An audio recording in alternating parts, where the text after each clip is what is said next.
ഇവിടെ ഒട്ടേറെ നേതാക്കൾ നമ്മോട് സംസാരിച്ചു കഴിഞ്ഞിട്ടുണ്ട്. സമാപനം കുറിച്ചുകൊണ്ടുള്ള സമ്മേളനമാണ് ഇപ്പോൾ ഇവിടെ ചെയ്യുന്നത്.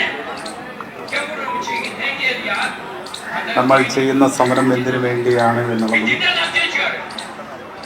സമരത്തിൻ്റെ ആത്യന്തിക ഫലം എന്തായിരിക്കും എന്നതിനെ സംബന്ധിച്ചുള്ള കാര്യങ്ങളെല്ലാം നമ്മൾ ഇവിടെ വിശദമായിട്ട് ചർച്ച ചെയ്യും. എനിക്ക് മുമ്പ് സംസാരിച്ച പ്രിയപ്പെട്ട എംപിമാർ ഈ സമരത്തിനെ പിന്തുണയ്ക്കുന്നതിൻ്റെ ആവശ്യത്തെക്കുറിച്ച് സൂചിപ്പിച്ചു. നമ്മുടെ നാടിനെ സംബന്ധിച്ചിടത്തോളം, നമ്മുടെ കടൽ മേഖലയെ സംബന്ധിച്ചിടത്തോളം അതിനെ സംരക്ഷിക്കേണ്ടതിൻ്റെ ആവശ്യകത നല്ലപോലെ മനസ്സിലാക്കിയതിൻ്റെ അടിസ്ഥാനത്തിലാണ് സഖാവ് ചിത്തരഞ്ജൻ്റെയും അതുപോലെ ശ്രീമാൻ പ്രതാപൻ്റെയും അതുപോലെ സഖാവ് അഞ്ജലൂസിൻ്റെയും മറ്റ് മത്സ്യത്തൊഴിലാളി സംഘടനാ നേതാക്കളുടെയും ആഭിമുഖ്യത്തിൽ സംയുക്തമായിട്ടുള്ള ഒരു സമര പ്രക്ഷോഭത്തിന് നാം തുടക്കം കൊടുക്കുന്നു. തീർച്ചയായിട്ടും ഈ സമരം വിജയിക്കുമെന്നതിൻ്റെ ഏറ്റവും വലിയ തെളിവാണ് കക്ഷി രാഷ്ട്രീയ ജാതിമത ചിന്താഗതിക്കെല്ലാം അതീതമായിക്കൊണ്ട് ഒരേ വികാരത്തോടുകൂടി ഈ സമരത്തിൽ നമ്മളെല്ലാവരും പങ്കെടുക്കുന്നു. ആ സമരത്തിൻ്റെ ഗൗരവം അതിൻ്റെ ആവശ്യകതയിൽ കൂടുതൽ വർദ്ധിക്കുന്നു. ഞാൻ അതിൻ്റെ വിശദാംശങ്ങളിലേക്കൊന്നും കിടക്കാൻ ആഗ്രഹിക്കുന്നു. നമ്മുടെ കേരളത്തിൻ്റെ കടൽ തീരം മുഴുവൻ തന്നെ കുത്തകൾക്ക് അടിയറ വയ്ക്കാനുള്ള തീരുമാനമാണ് കേന്ദ്ര ഗവൺമെന്റ്. അതിൻ്റെ ഭവിഷ്യത്ത് എന്താകും എന്നതിനെ സംബന്ധിച്ച് കൃത്യമായിട്ടുള്ള ധാരണ പോലും ഉണ്ടാക്കാൻ വേണ്ടി കഴിഞ്ഞിട്ടില്ല. ധാരണ ഇല്ലാത്തത് കൊണ്ടല്ല, നല്ല ധാരണയുണ്ട് എന്നുള്ളത് ഇവിടെ നേരത്തെ നമ്മുടെ അലീസ് അദ്ദേഹത്തിന്റെ ചോദ്യത്തിന് കേന്ദ്ര ഗവൺമെന്റ് നൽകിയ മറുപടിയെ കുറിച്ച് പറയുന്നു. അത് കടലിനെയും കടൽ തീരത്തെയും മനുഷ്യരെയും മത്സ്യ സമ്പത്തിനെയും എല്ലാം തന്നെ ഞാനൊരു കാര്യം പറയണം വിചാരിച്ചത്. നമ്മുടെ അബ്ദുൽ പറഞ്ഞു, പ്രതാപൻ പറഞ്ഞ് പ്രതികരിച്ചുകൊണ്ട് പറഞ്ഞു വെടികൊള്ളാൻ അദ്ദേഹമില്ലെന്ന് പറഞ്ഞു. നമ്മുടെ ഹാരിസ് ബീരാനാണെങ്കിൽ തയ്യാറാണെന്ന് പറഞ്ഞു. അപ്പം ഞാൻ തമാശയ്ക്ക് പറഞ്ഞു, വീര വീര വീരാനെ വിളിച്ച് ഞങ്ങൾക്ക് പിന്നീട് മുദ്രാവാക്യം വിളിക്കേണ്ടി വരുമോ എന്ന് ചോദിച്ചു.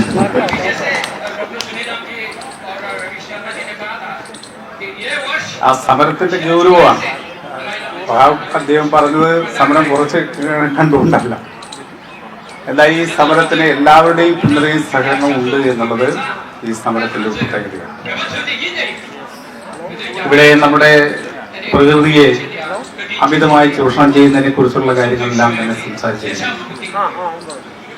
നമ്മുടെ കടലിനെയും അതുപോലെ കരയെയും കാടിനെയും എല്ലാം തന്നെ ഇഷ്ടം പോലെ ചൂഷണം ചെയ്യാനുള്ള അവസരം ഉണ്ടാക്കി കൊടുക്കുന്നത് ഭൂരിപക്ഷം വരുന്ന ജനതയുടെ താല്പര്യം സംരക്ഷിക്കാനാണ്. ഒരുപടി സമ്പന്നന്മാരുടെ താല്പര്യം സംരക്ഷിക്കാൻ വേണ്ടിയാണ് കടലും കാടും എല്ലാം തീരെഴുതിക്കൊണ്ടിരിക്കുന്നത്. അടുത്ത ദിവസം നമ്മുടെ ഛത്തീസ്ഗഡിലെയും അതുപോലെ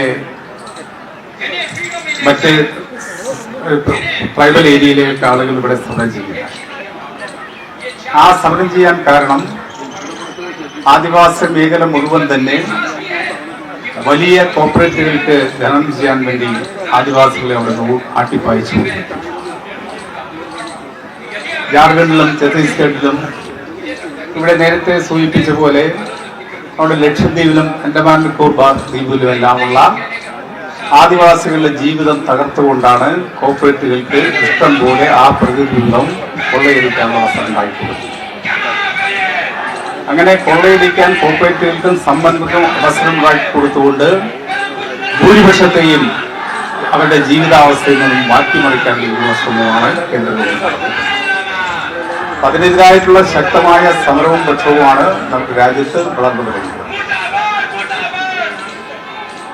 അതും ഇതേപോലെ സമരങ്ങളുടെ വേദിയേറ്റമാണ് ഇപ്പോൾ ഉണ്ടായിക്കൊണ്ടിരിക്കുന്നത്. നിരവധി സമരങ്ങളുടെ കേന്ദ്രമായി മാറുക. ആ സമരങ്ങളിലെല്ലാം പ്രത്യേകത എന്ന് പറയുന്നത് ആ സമരത്തിലൂടെ പുതിയ മുദ്രാവാക്യങ്ങളല്ല മുന്നോട്ട് വെക്കുന്നത്. തങ്ങൾക്ക് ഇന്ന് വരെ ലഭിച്ചുകൊണ്ടിരിക്കുന്ന അവസരങ്ങൾ, ആനുകൂല്യങ്ങൾ നിഷേധിക്കുന്ന നിലപാടുകൾക്കെതിരായിട്ടുള്ളതാണ്. തങ്ങൾക്ക് ജീവിക്കാനുള്ള അവസരം അത് നിഷേധിക്കുന്ന നിലപാടുകൾക്കെതിരായിട്ടുള്ളതാണ്. അപ്പൊ ഇന്ത്യയിൽ ഇത്തരത്തിലുള്ള സമരങ്ങൾ കൂടുതൽ വർദ്ധിച്ചു വരിക.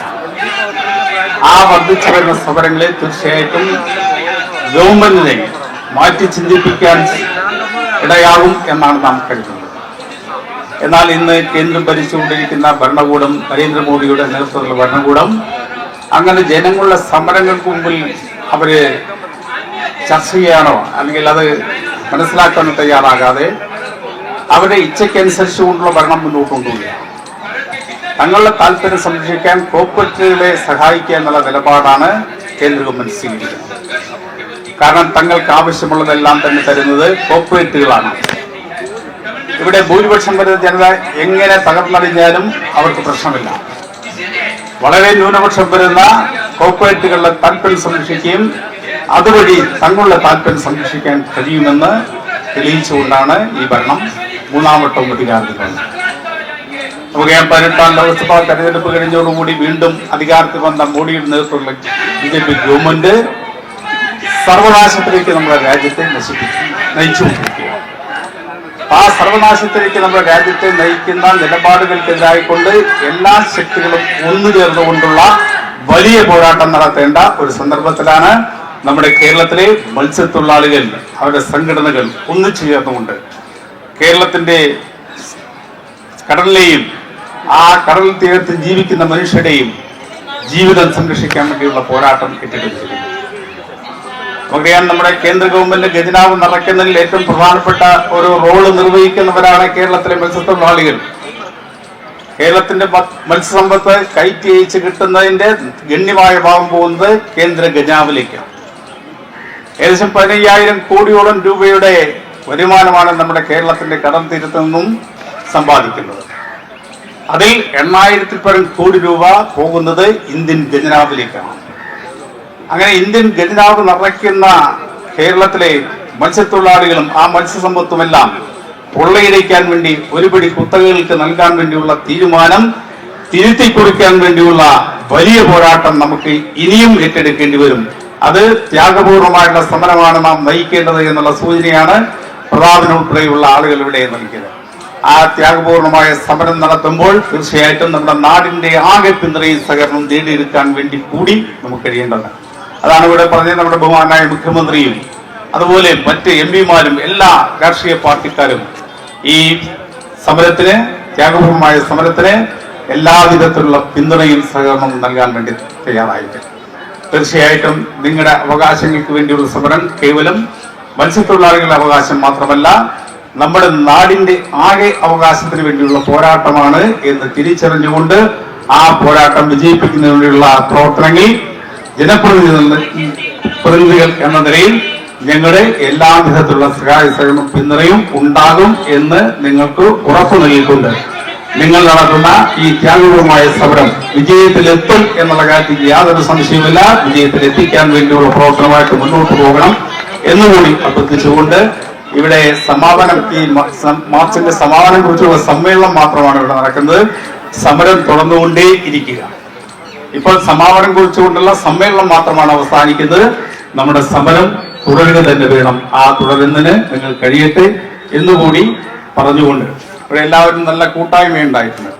ആ കൂട്ടായ്മ നമുക്ക് കൂടുതൽ മെച്ചപ്പെടുത്താൻ വേണ്ടി കഴിയണം.